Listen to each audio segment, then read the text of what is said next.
Hey everybody, it's Calvin from the Bike Path, and today I'm going to show you buildings in this Paradise Never School of Forbidden Knowledge. But first, I want to point out the main character's amazing placeholder mustache. Look at that.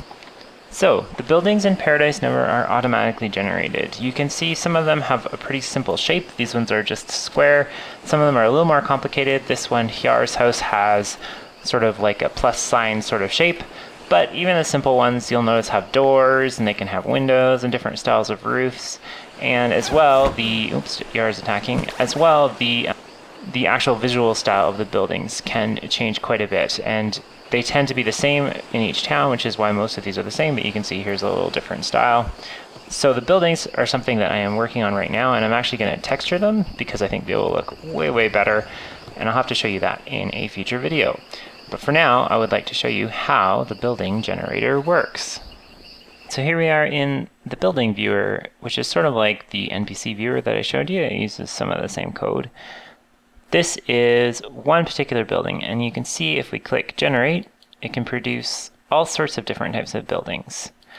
What I want you to notice is that the layout of these buildings is all sort of the same. So there is an underlying script or a little program that runs that basically spits out some rectangles and things like that and describes how the building should be layered, and it can layer in different styles. So that's how I get the variety, and the styles themselves are basically like little 3D tiles. So if you look along the corner there on the left, you can see there's sort of like a window, and then there's a blank wall, or there's a blank wall, window, blank wall, window, going left to right there. And those are all just different tiles, and it can substitute them in randomly. So the first thing that it does is it chooses a tile set, and it uses that to produce the building, and then its code is basically a small program that describes how the layers are put together with their sort of rectangles. Yeah, so that's what this one looks like. This is sort of like building layout 2_1.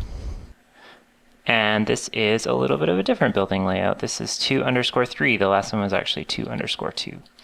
So you can see it can generate quite a lot of variety. What I'm not happy with right now is basically, I think the building materials and such is hard to read, so I think it's hard to tell what the different wall types are supposed to be. So I like the colors, and I basically like the shape of the building, and again, it's voxels for many different reasons. But what I would like to do is make the buildings textured, so that will be something for a future video.